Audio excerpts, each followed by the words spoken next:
TV. It's our special, which we do once a month, Move TV. And this month, we've got an extra special guest who's an award-winning customer experience expert, which is Rebecca Brown. Rebecca, say hello. Hi, everyone. Thanks for having me. Good stuff. Hope I'm looking good with my virtual background, looking Christmassy because it is a few days before Christmas. Andrea, you're with us as well. Introduce yourself and tell everyone how good you are. Andrea Edwards, the other side of Move Business with Mark. I'm here donning my New Year little ears because it's a couple of days before Christmas. So thanks for sharing some of your valuable time with us to listen to what we've got to talk about. Something I'm really passionate about is the customer's journey. So Indeed, Rebecca. we've got some. We have actually got some good questions lined up as well, and obviously we'll go with the flow with the conversation. And in general, people watching this live, and this will be on the repeat as well. So obviously, if you're watching it on a repeat, hello, and we'll be taking. I assume we're going to get lots and lots of good sound bites that will turn into social media content, which you'll see on Move, mine, Andrew's, and Rebecca's in the future, especially in 2023. And I think this episode right now is really going to get people to level up so that they actually have a really good, solid 2023 and really sort of go deep into customer experience and think about, are you doing it well now? What are the holes in your game and how can you improve? And they're the type of things we're going to discuss. And I suppose the first thing I put to yourself, Rebecca, to get us started is, why is customer experience so important? That's a really good place to start, isn't it? So I think for me, customer experience, it's about thinking about it from your own perspective. If you can do that and you can think about all of the situations you find yourself on a day-to-day basis when you're phoning up your energy provider to talk to them about your bill, when you're trying to queue in a supermarket to swap something over, all of those little transactions that you go about on your day-to-day basis will have some sort of preconceived conceptions attached to them. So I know that if I get something through from my mobile phone provider, perhaps, that I have to phone them about, I put my head in my hands and I'm like, oh my God, I'm going to have to book half a day out of my diary now because I've got to phone a mobile phone provider. And I just know it's going to be tricky. It won't be a seamless experience. It will be painful. I'll probably have to speak to 3 or 4 different people. I'll get passed from pillar to post. No one will know what I've already explained to the first person I've explained it all to. And it's just going to be painful. That's customer experience when it's done badly, and we all know those sorts of examples. Customer experience on the flip side, when it's done well, has the absolute opposite effect. You look forward to interacting with a brand. It adds to your loyalty, and in turn, it can be an absolute game changer for any business when they're looking to grow, when they're looking to increase revenue, because essentially what you're looking to do is take control of your customer's experience from the very first moment that they hear about your business, whether or not that's through a post on LinkedIn, whether it's through your website or Google search, or they just walk past your shop on the high street. You want to make sure you're controlling that experience to remove the element of chance and to stop things from going wrong, so that that perception builds up as a negative and actually influence it in a really positive way. And if you can do that deliberately all the way through their customer journey at every single step that they have, they will become a loyal brand advocate that want to shout about you, that want to come and visit you over anybody else. And that's the key, is it can absolutely future-proof your business. And going into 2023, I personally feel this is going to be the difference of people surviving, particularly in Q1. And also since COVID, people have absolutely changed their perception of what that customer journey should look like. So what do you think, sort of just thinking about the last 2-3 years, has made a difference to people? And what are we expecting to get from the service provider or the shop or the restaurant? What are we looking for that's going to really stand out to us? Yeah, that's such a good question. And firstly, well done for recognizing that, because actually that's where a lot of our conversations start with people, is to say, look, the customer that you knew 3 years ago doesn't necessarily exist in the same way anymore. So even if you think you've got a perfect customer experience, it may well be that it needs to be tweaked to actually come up to today's expectations and the standards. I think essentially we all went through such a horrific time, whether or not we knew someone personally impacted by COVID or not. It was such an unsettling, uncertain time, not knowing what was going to be open, what wasn't, whether or not we bought something from somewhere today and then they were busked tomorrow. It was just an awful lot of change for us to all go through, and change induces anxiety. So we have a slightly more anxious consumer out there right now. More anxious consumers tend to lead to more complaints, because it's a complaint tends to happen when someone's feeling really stuck and when they really need help, and that's more likely to happen if they are under some level of emotional stress in the rest of their lives. So I think the key thing that we need to be showing in response to that is more empathy.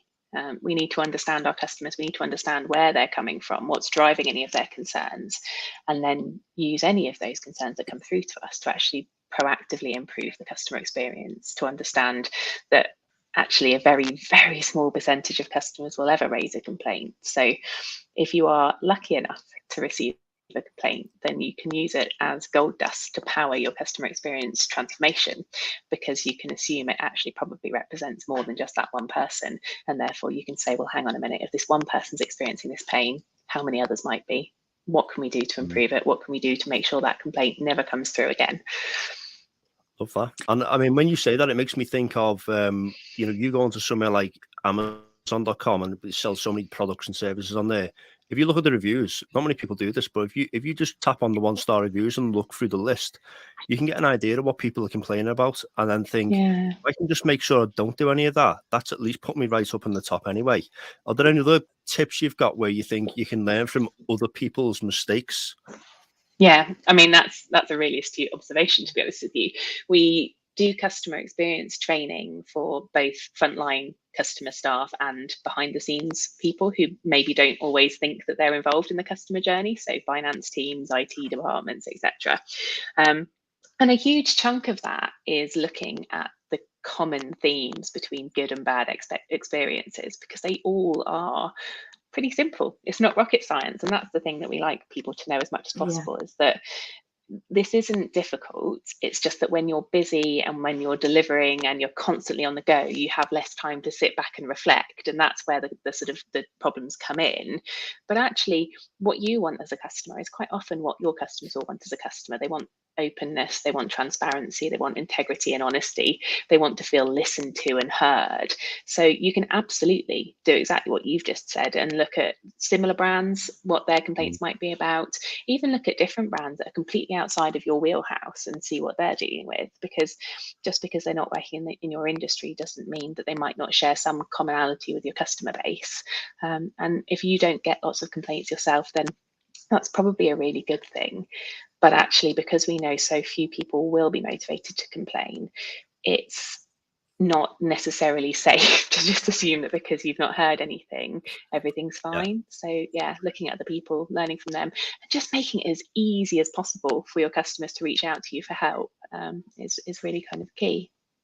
Rebecca, who would you give a shout out to? And I'm putting you on the spot for that, I apologize.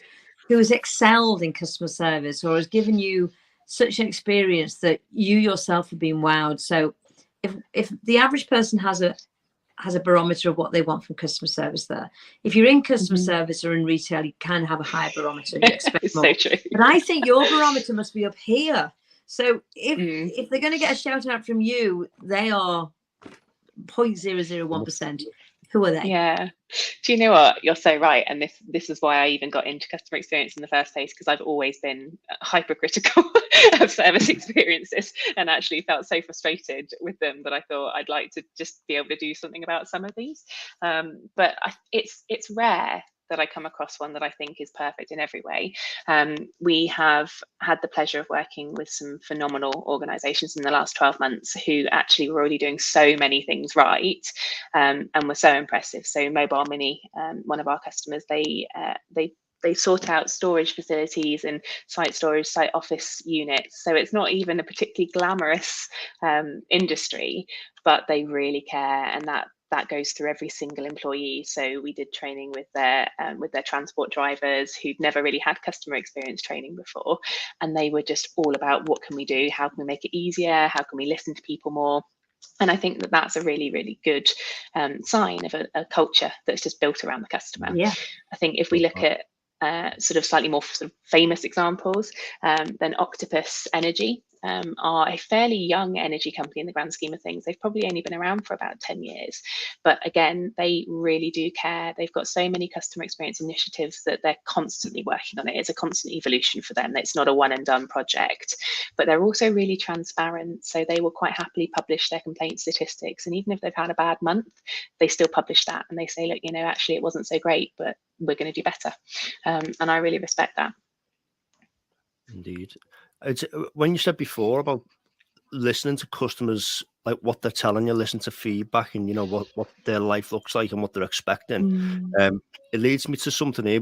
Graham did some research for us in relation to us speaking to you, and one of the things here, I'll read it out. It says, according to a report we were reading from Accenture, 72% of customers say that external factors such as inflation, which is a big one now, obviously social movements, climate change, are impacting the lives of more or of more people than in the past, and impacting decisions they make in terms of customer behaviour. Now, they go on to say, to talk about life-centric approach and a life-centric business. They adapt, or they sort of accept that basically people's lives are multifaceted, they're complex, and they're always changing because of things that are unpredictable, such as the last couple of years, up and down so much. And big life circumstances. So to use that insight, is this where companies need to be with their customer experience as we head into 2023, as in thinking about, just because your customer was this profile a year ago or 2 years ago, they could totally change now because of external factors. Are you listening to them?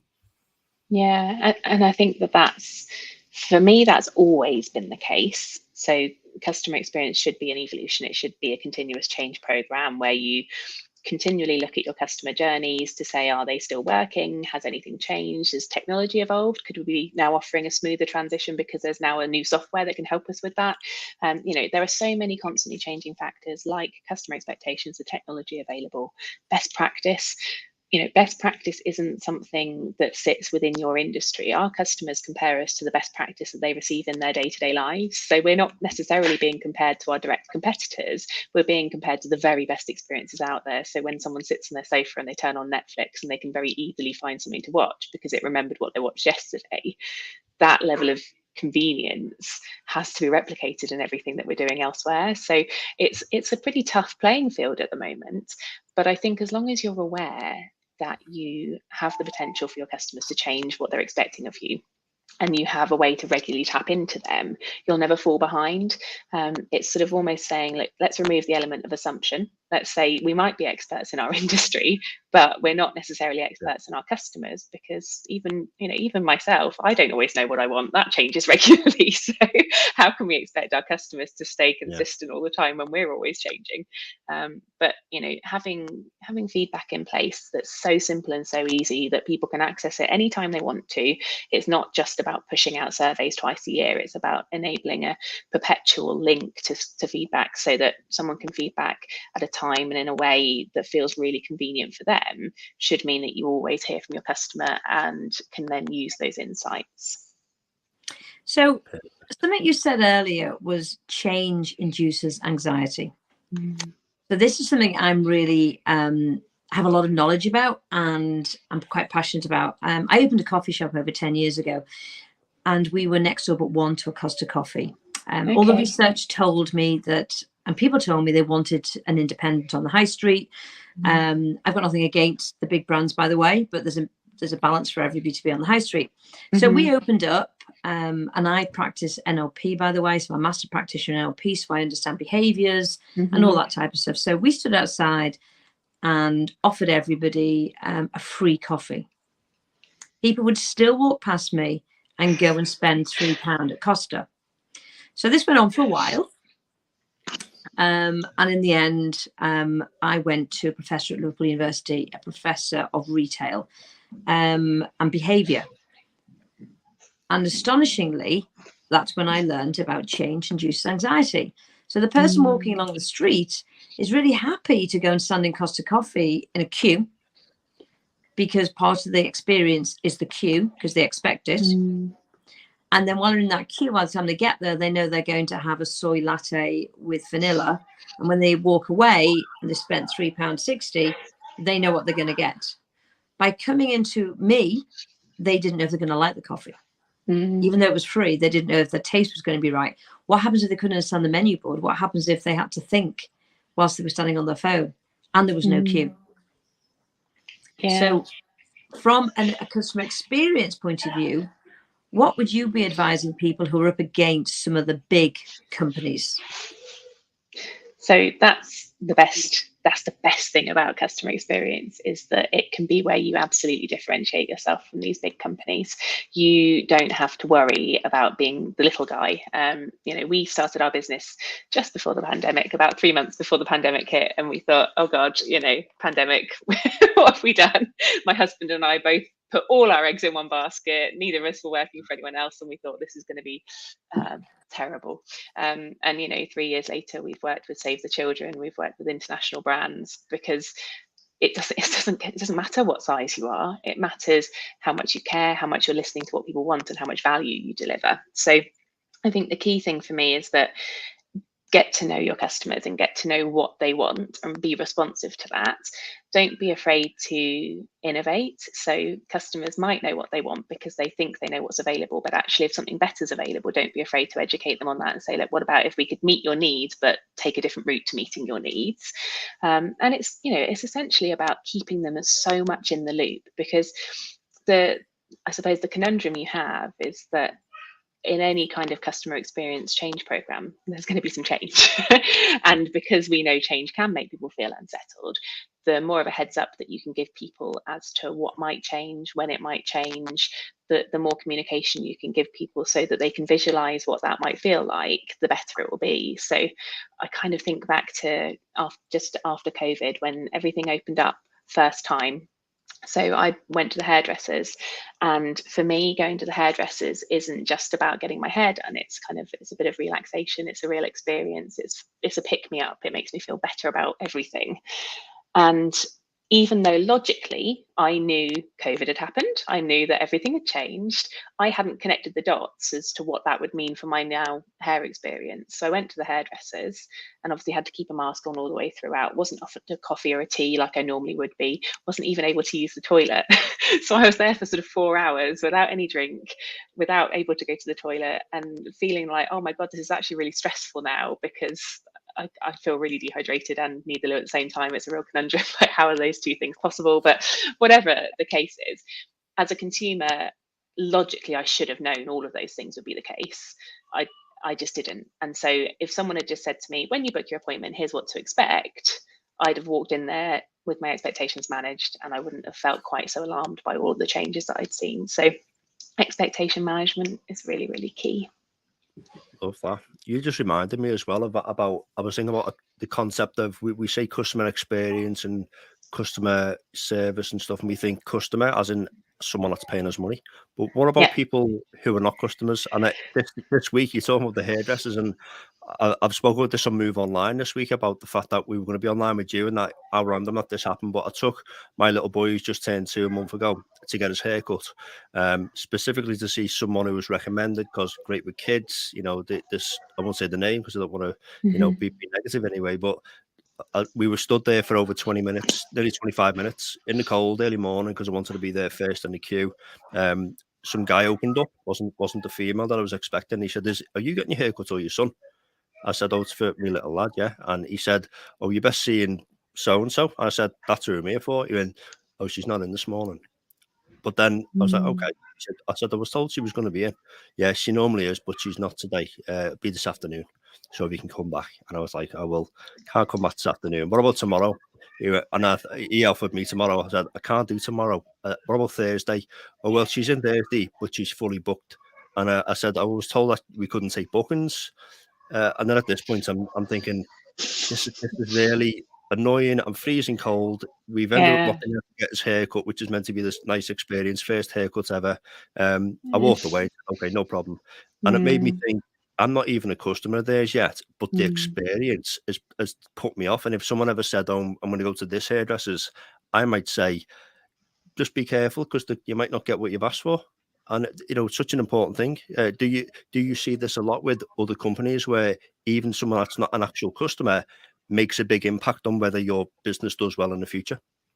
Absolutely, 100%. Reputation is everything, and your reputation isn't just about the people who spend money with you.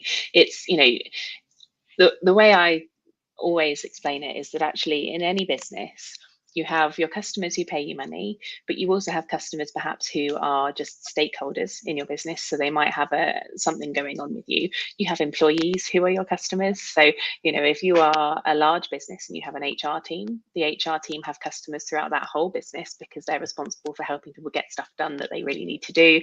But equally, you have people who you might have won business with, but you haven't won business with yet. And ultimately, that doesn't have to be the end of the matter. It could be you could win business with them 2 weeks down the line, or it could be that they recommend you to somebody else. And actually, if you're really short-sighted about that, you'll never win their business. At Purple Bricks, when I used to lead the customer experience team there, we would regularly get 5-star reviews from people who hadn't hired us, but who were so impressed with the evaluation that they were given on their house, with the honesty, with the approach of the person, that they would say, look, actually, I've realized that my house isn't worth quite what I thought it was going to be. I was hoping to go to market, but I'm not going to yet. I'm going to wait. But I would recommend you to anybody because you didn't just tell me whatever I wanted to hear to get my listing. You were really honest with me and you kept my kind of expectations managed. So that kind of personal recommendation is worth so much. And in fact, we know now that consumers will trust an online review as much as they would trust a recommendation from a family member or a friend. So the more you keep an eye on that online presence, the better you'll be. So that was my next connection, was talking about when somebody leaves a review. I am angry about how people leave reviews. I am in hospitality. Somebody will say, that was fantastic, love the service, food was great, I leave a 4-star. And why don't you leave a 5-star? Yeah, they have right. no idea the ranking difference it makes. And they go, you ask them, they go, well, it really was 5-star, but I really don't give anybody 5 stars.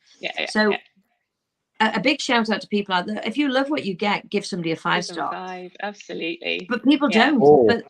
Or tell them, here's how you could get a 5, and if you can do that for they next don't time. Go, they go, no, it was 5-star. It was 5-star, but I don't like to give a 5-star.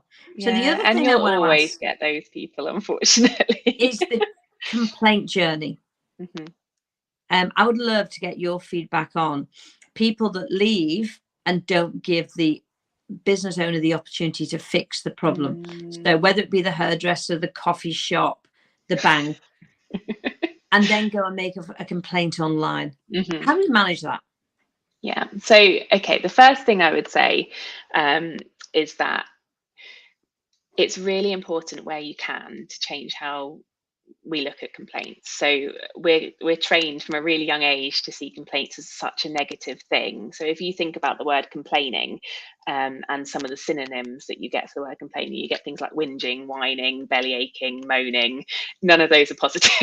Those are all really sort of, you picture someone who's really annoying, don't you? You think, oh God, they're always complaining. So our mindset before we've even begun to read the complaint is already bloody hell, what a pain. If you can try and retrain yourself to look at every single complaint as vital information to help shape your business, try and take a step back. It always hurts. It's really hard. If a complaint comes in and it's about something that you've done, if it's about someone that you care about having done something, or even if you feel like it's completely unjustified, there's still some information you can use in that complaint to help improve. So taking that step back, reading it through to try and pull out the facts and taking what I would call exhaustive ownership for it, which basically means it doesn't matter what you think. It doesn't matter whether it's justified. It doesn't matter whether they had a point or not. You say, if I was going to take full ownership for making sure that a complaint like this could never come through again, what can I do? So even if it's they've bought something, they've totally misunderstood what they were going to be buying, they should never have expected it to do what they're saying it should have done in the first place, how could they get it so wrong? When you're looking at a complaint like that, you look at it and say, okay, look, if I'm going to control the outcome for the future, yes, they misunderstood, so at what point can I make it clearer to them so that they never get a chance to misunderstand? Do I go all the way back to my marketing? Do I go back to the first conversation they have with a salesperson? Where did it go wrong? How did they get to the point where they were even allowed to feel like that was going to be the outcome? So that's the first thing, is sort of reframe how you see complaints to see them as gold dust. On average, 91% of unhappy customers will never raise a complaint. They will just leave a brand. So even if you think everything's going well, you could have lots of people leaving and not telling you about it. You don't want that. That's not how you make money. So take any complaints that come through as really important gold dust to change things for the better. But equally, if you have someone who hasn't given you a chance to fix something, I think don't always assume that that means their complaint is less valid, or that they're a horrible person. I know for a fact, if I'm sat in the hairdresser, and I've literally done this, if I'm sat in the hairdresser and it's not good and they say, "Are you happy?" I always say, "Oh yes, thanks, I love it," because I'm so British. I can't bear the idea of telling someone they've done a terrible job on my hair. And there are some examples where I am better at raising a complaint, and I'll do it in a constructive way. I'll sort of say, look, actually, yeah, you know what, everything was great, but this could have been better. And I personally would never leave a review if I hadn't given them a chance to fix it. So even if I don't complain in the hairdresser there and then, I might then send an email 2 days later to say, oh, actually, I'm not very happy. I should have said, but I'm just, you know, I never will. Sorry, this is a really long-winded way to answer your question, Andrea. But essentially, I think the key thing is that every single complaint, whether justified or not, can help improve your business. So if you can start seeing them as that, then it's almost kind of, you want to get to the point where when you get a complaint, instead of being like, oh God, it's a complaint, you think, oh, brilliant, what can we do to improve? Let's have a little look. And you sort of flip your viewpoint on it. They really can be so valuable. So yeah. Love that. Rebecca, would you say that in that circumstance, when, again, whether it's valid or not, or whether you know you did make the mistake and you can be better, would it be a good idea, and maybe it's obviously depends on what it is, but use that as marketing material, PR, where you go live, or you go put stuff on social media, say, sold this pen today, got a big complaint. It's because of this. Now, what we're going to do is we're no longer going to do that. We're going to do this, and this is how we're going to solve that in future. So we really love the fact that someone did complain because we've made this better, and use it as the fact that look at us actually get better in real time. Is that maybe a good approach? Or would you say I think, do you know what? I think it really does depend on the complaint. So I like, in essence, I like the approach. I love the idea of being as transparent as possible with your customers. You know, having statistics available on how you're doing, talking through things that have gone wrong. I think I would be mindful of what you're trying to do with that complaint. So essentially, if a complaint comes in, the first thing you should always do is look to say, are they still a live customer? Do they need help? Is that why they're raising a complaint? Are they actually just really stuck? And should we focus first on helping them get through whatever problem they've got, and then on dealing with the actual complaint? Don't just go straight to sort of arguing the complaint side of it, just give them that help first. But the second thing is that your customer might not necessarily want you to go public about the complaint. So if you are going to do that, I'd always say at least make it so that the customer's anonymous, so that you're not sort of publishing a review with their name on it or anything like that. But yeah, absolutely, you can use examples of things that you've done, and you can certainly talk about it in a loose way to sort of say, look, actually, we got a complaint today that really hurt because we pride ourselves on delivering excellent service. Any chance to reinforce the fact that you don't see someone being unhappy as a good thing, and that you want to do better, I think is always a good place to start.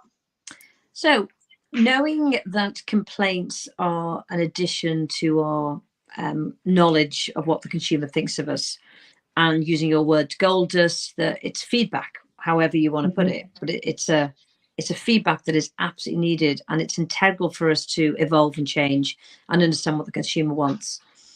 So many businesses that I've worked alongside, and I've gone into them, and they have a bonus structure inside and zero tolerance on complaints. And you can lose a percentage of your bonus if you get a complaint. And one of the first things I do is strip that right out. Good. Because I find it incredulous, to be honest, that if we do get a complaint, that we are going to take away from the salesperson or the service industry, whatever it is, because there's a complaint. What do you find when you're talking to businesses, how they monitor complaints? Yeah, so I think the first thing is I'd like to comment on the example you've just used, because actually it doesn't reduce the unhappy customers. It just means you're more likely to have staff trying to cover things up and not log complaints in the right way. It changes the behavior to try and kind of hit the numbers. Yeah. So the first thing that we always say when we go into an organization specifically to look at any level of their complaint process, and that will normally form part of their long-term customer experience strategy.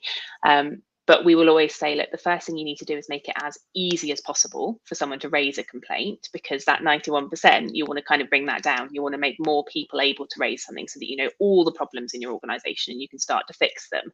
So what good looks like over the next 6 months is you'll get more complaints. If you've made it easier, you're actually going to increase the number of complaints coming in. So that's the sign that what you're doing is working. And then they'll come down, but they'll come down permanently, and they'll come down for the right reasons, because you're fixing the problems as opposed to just trying to cover up the cracks. Complaint departments are always seen a little bit as like a company's dirty little secret. You know, they sort of say, oh, we've got the investors coming around today, but you know, when we introduce you, don't say that you're in the complaints department, say that you're in the customer service team, or you know, the customer help department, or something like that.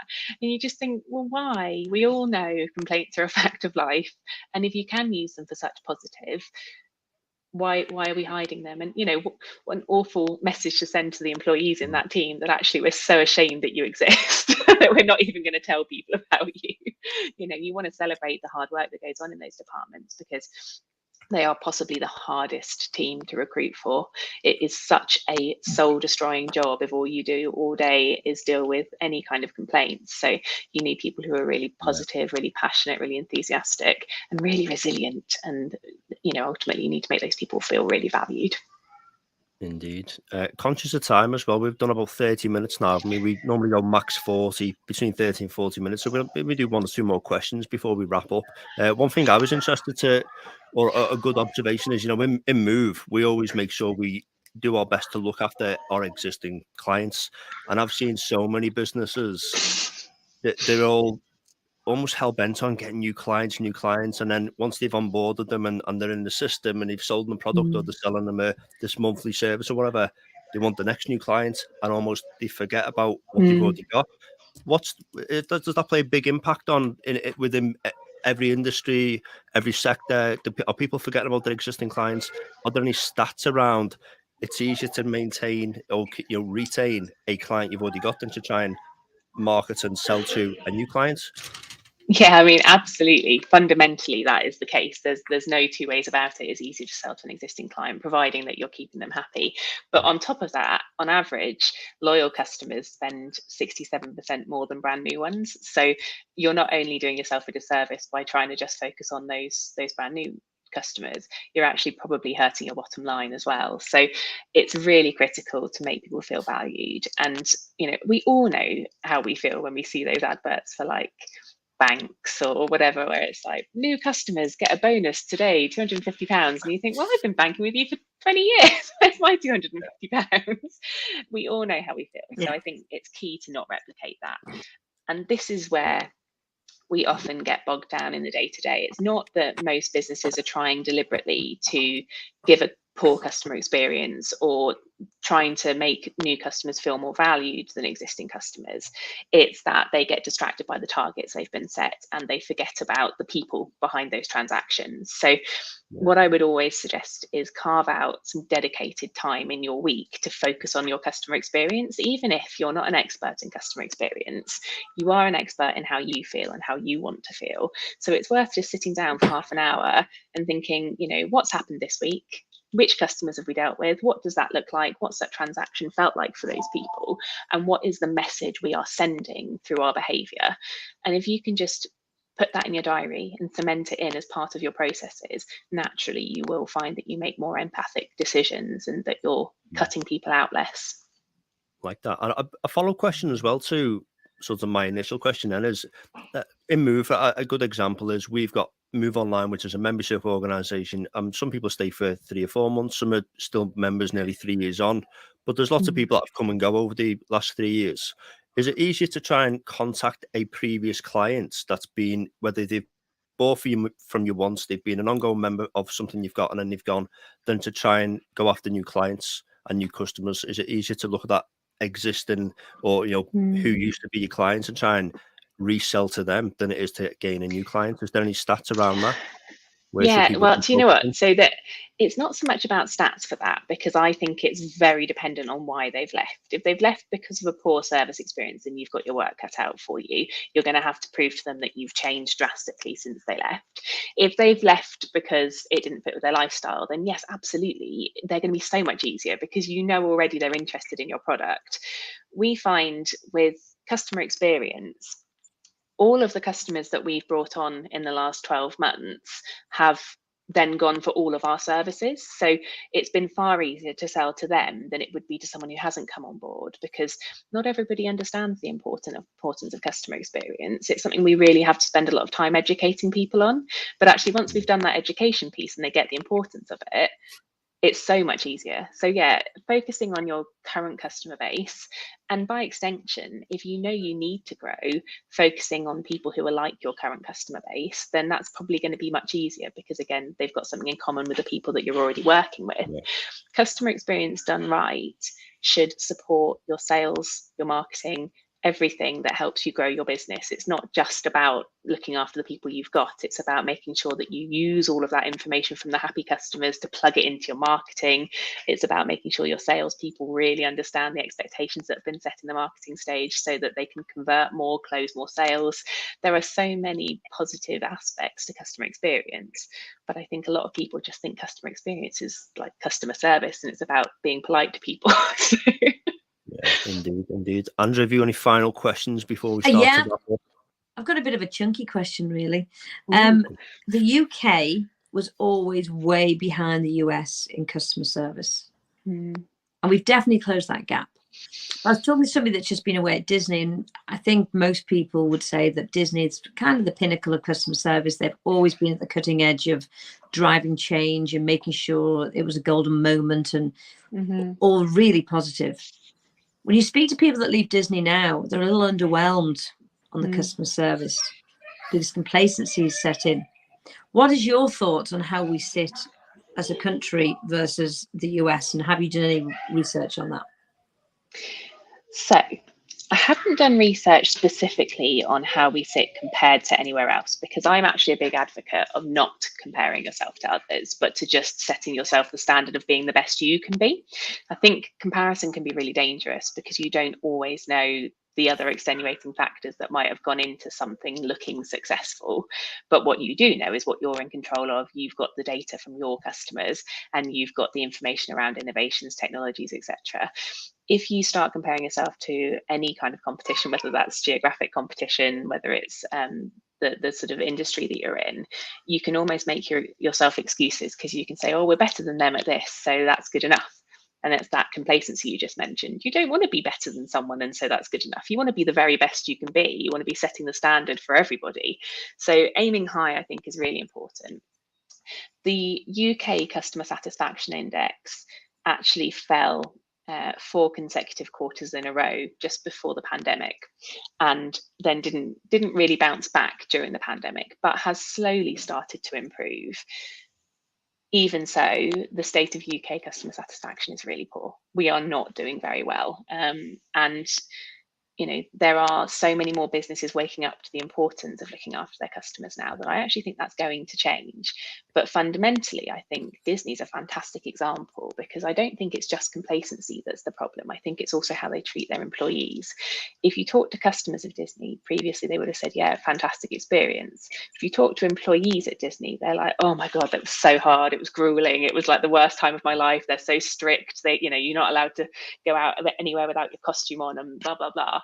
And actually, you can hear from those people just what a draining experience it was working for the business. There's a direct link between employee satisfaction and customer satisfaction. So if you can look after your people, if you can make sure they're motivated, they're happy, they feel valued, they're not overworked, then all of those things will add to that customer experience. So one last thing that I'm really passionate about is the internal customer.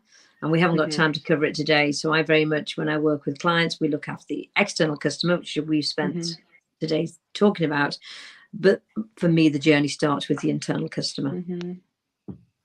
Yeah, I want to just point out, Tony Charnley said before, great listen. The audio was very clear. Happy Christmas also. Happy Christmas to you too, Tony. But he said the audio was very clear. I mean, we've got our expensive microphones and made sure even just something which we're not trying to sell to anyone right now. We're trying to actually give out tips and nuggets and stuff, so people have got some sound bites for 2023 to use. But even doing something as simple as a live, like what we're doing, it's like, how good can you do it? Can you make sure your camera's clean and use a light and use, all of this is tied into customer experience. And Is that just to prove you've got a mic there, Mark? Yeah, I like that.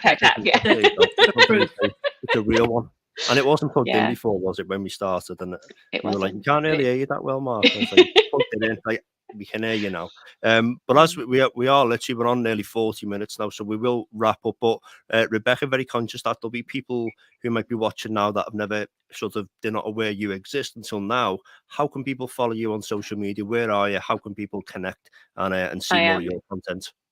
Yeah, so I'm literally just on LinkedIn. I'm so full on LinkedIn that I can't handle any other social media. So if you want to connect with me, then LinkedIn is where you need to go. And I'm always happy to chat about customer experience. If you've got any questions, then please just drop me a DM and I'll come back to you. But yeah, I think I've loved being on the show today. So thank you so much for having me. It's been a lot of fun. Thank you for coming on too. It's been a pleasure. Seeing you in your Christmas little outfit too. Yeah, and got my penguins, my penguin earrings. Yeah, loving it that we all came. We didn't, just so everybody listening knows, we didn't plan to be Christmassy. That just shows that we've got a little fun element going in our lives. So thank you. We look forward to building a stronger and longer relationship with you going into 23 as well. 100%, yeah. And I was thinking, should we be doing evergreen content here without the Christmas stuff? But it's like, if we repurpose this in any way, it's like, it's at Christmas time, so it is what it is. Yeah, absolutely. We can always do another one in June if you want. We can get our beach wear on. Well, we could do it abroad, couldn't we? We could do it in Ibiza or something. So yeah, I'm up for that.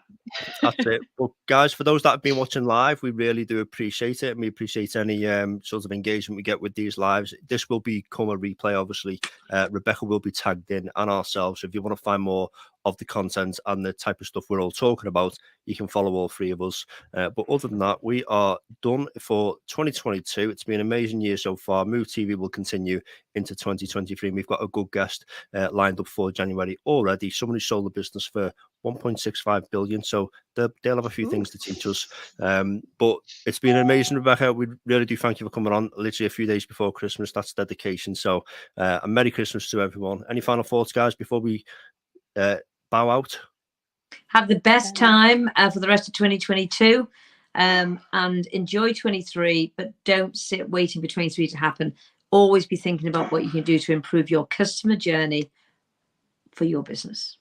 Indeed. Yeah, I think Andrea said it all. But happy Christmas, everybody. Guys, thank you very much, and we'll see you soon. Take care. Bye.